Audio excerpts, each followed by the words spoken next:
positive vibrations. So hopefully you can hear me. I have my headphones on today because sometimes the reception is not that clear. But sending you all some warm, positive vibrations this Sunday early for a little chat. This is Kwasa, Peaceful Eating, aka Body Culinary, and I wanted to come on to discuss a couple of things. So my hair today is my AfroFlowah. This is my style of the day, along with my uh, African Street Festival skirt I got years ago and a vintage top, which I'm really loving. And I'm in the kitchen healing apothecary, one of my favorite places to be. And I just happened things run past my mind that I wanted to share with you all. So hopefully this is picking up. Let me know if you can hear. So one of the things I wanted to discuss this morning is $1 million and priceless freedom. And what got me thinking about it was this jewelry, all jewelry that I actually really like. But guess what? It's cheap, and it was a waste of money.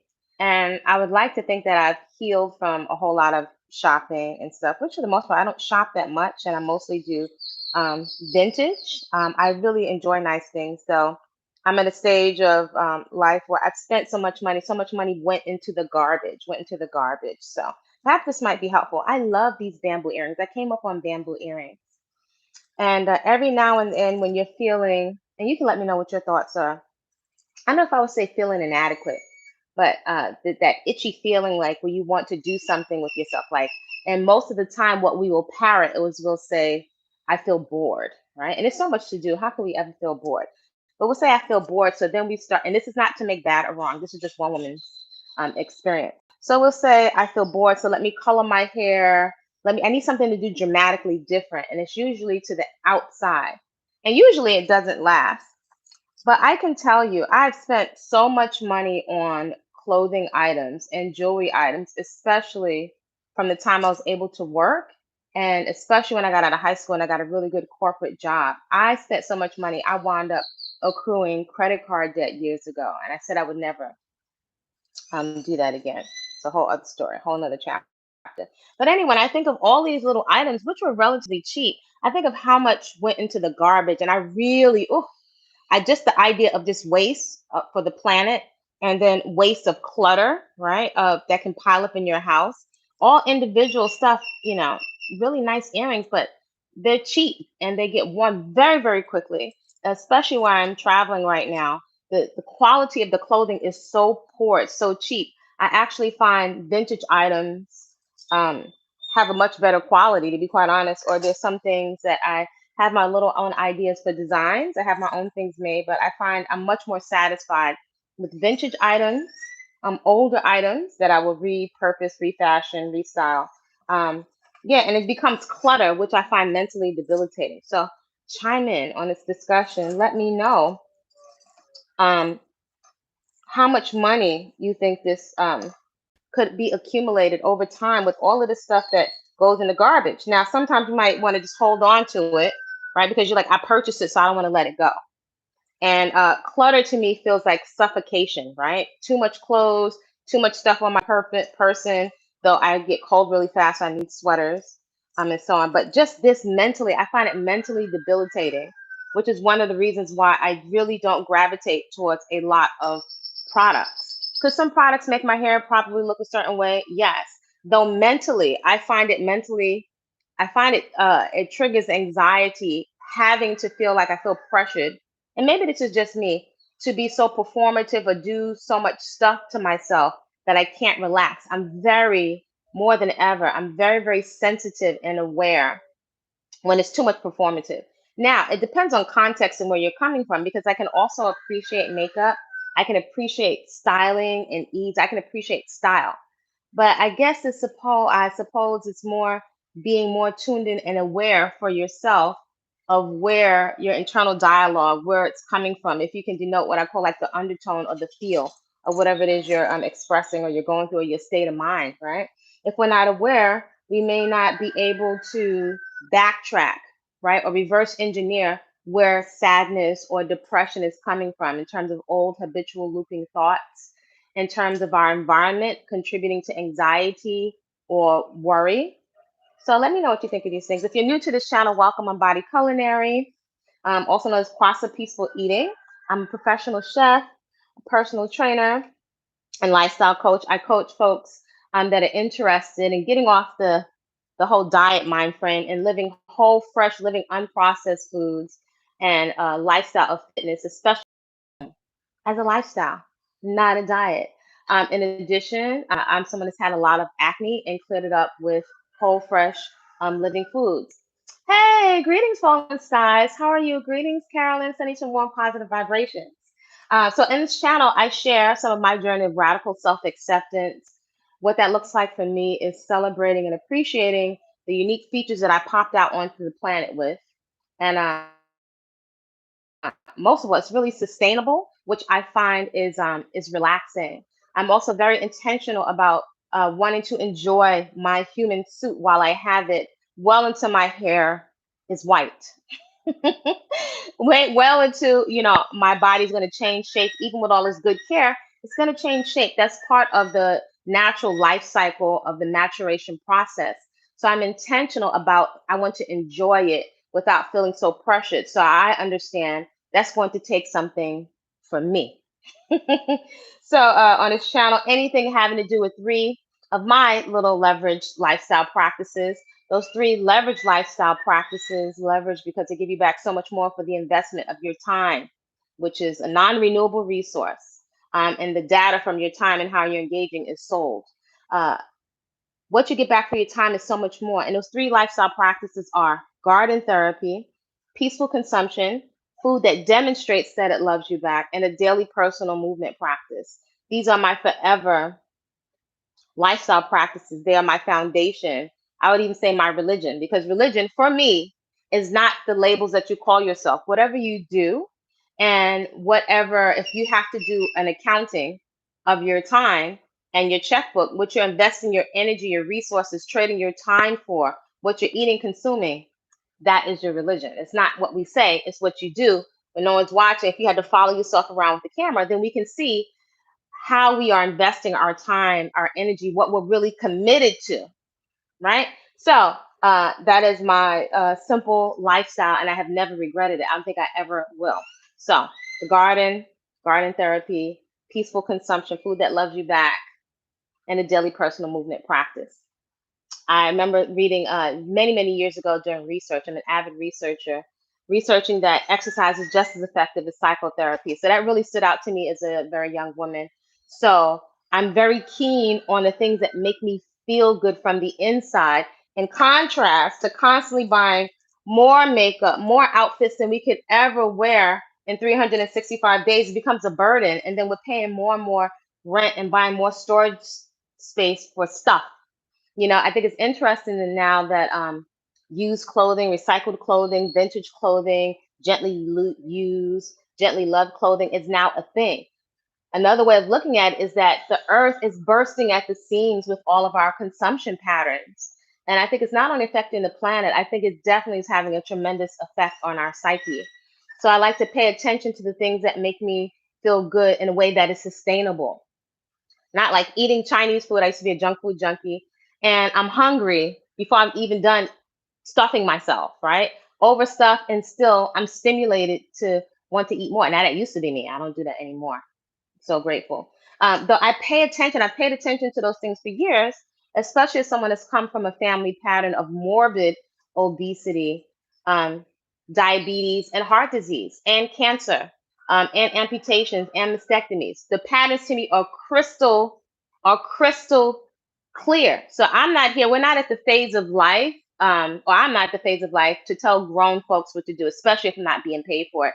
I'm not here. My role is not to force somebody to be vegan, non-vegan. Actually, I really don't care what people eat, and we're all on a journey and a spectrum. So I've had a gold tooth, Jerry curl. I've eaten most things under the sun except for chitlins.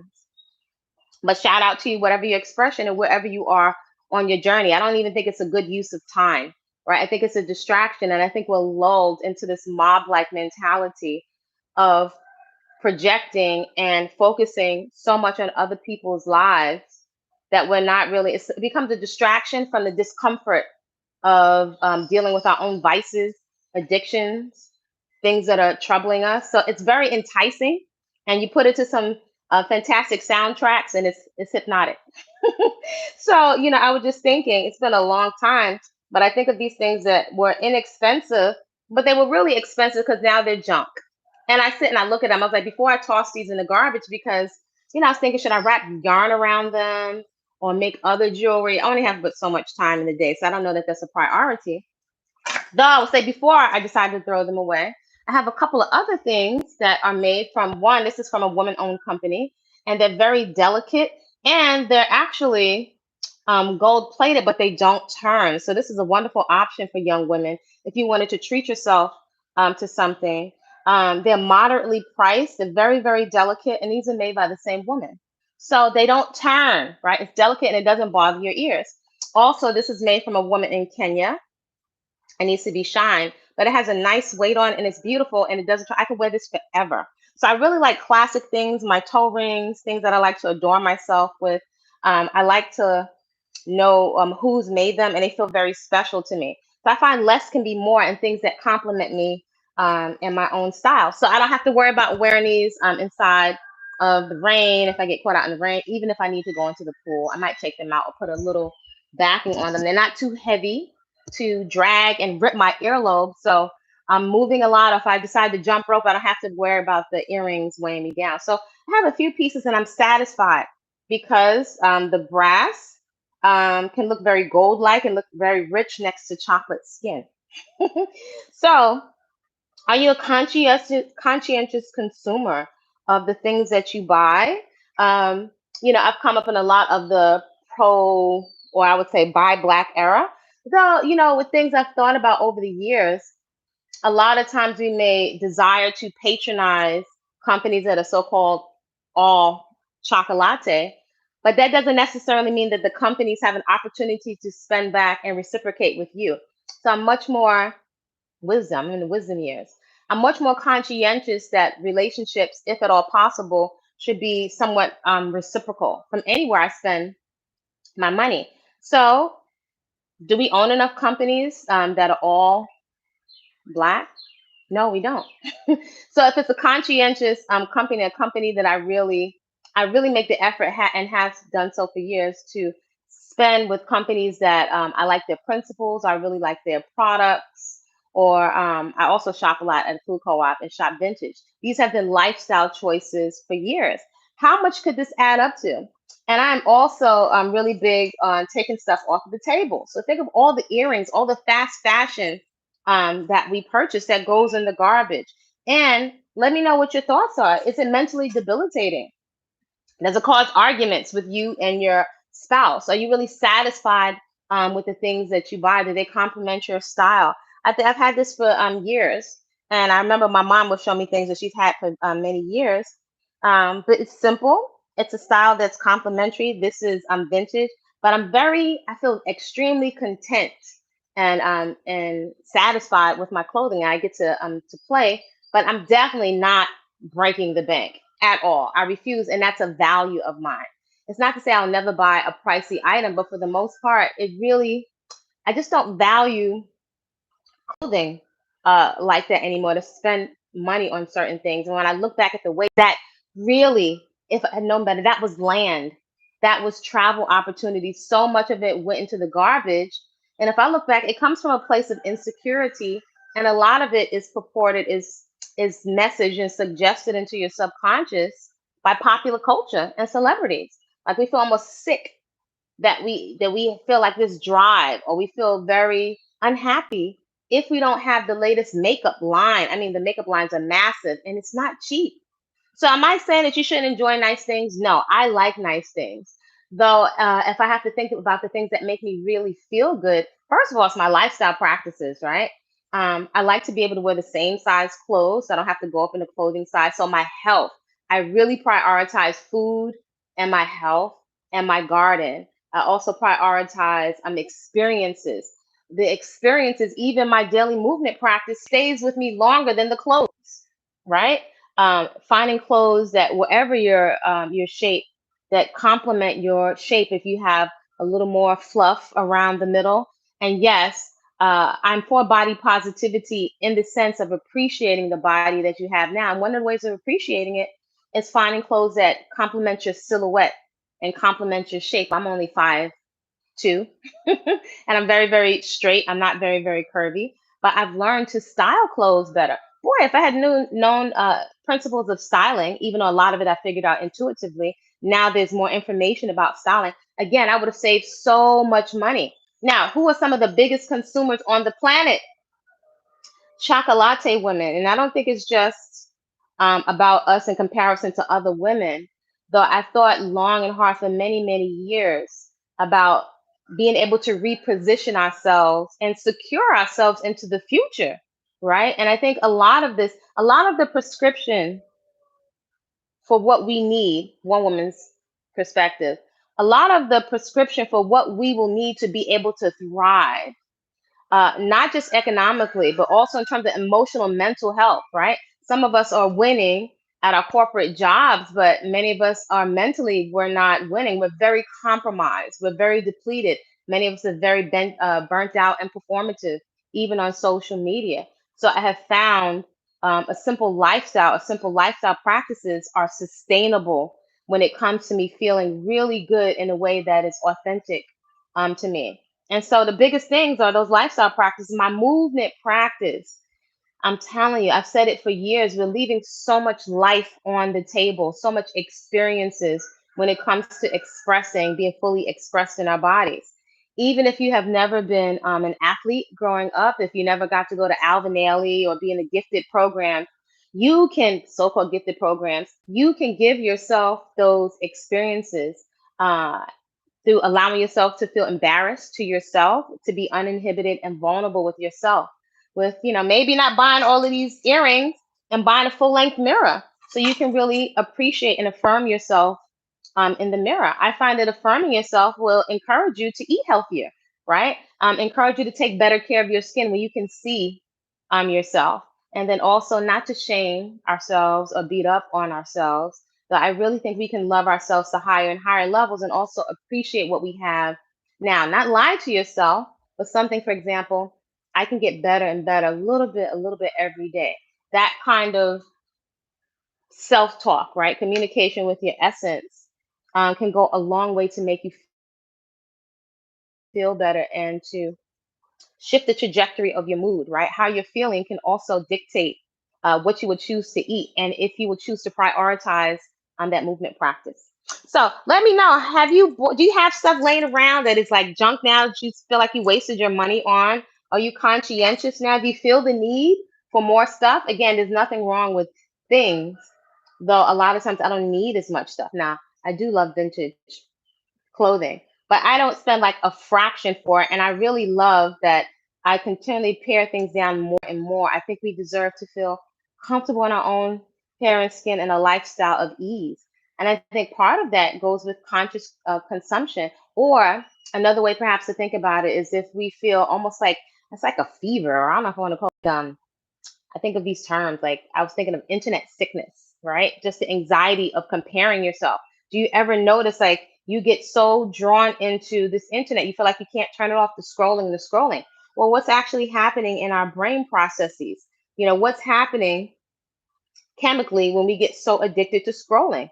I am not immune. I make the effort though to be conscientious of it and also how much time is being utilized or wasted or not maximized on these screens, right? So I make the effort to make a conscious use of the internet. How much money, fiat currency, could we be saving? Not buying stuff to throw in the garbage, right? Maybe perhaps it's something to think about. It's like, is this going to go into the garbage? Then maybe that's good rationale to like, it's going to go into the garbage.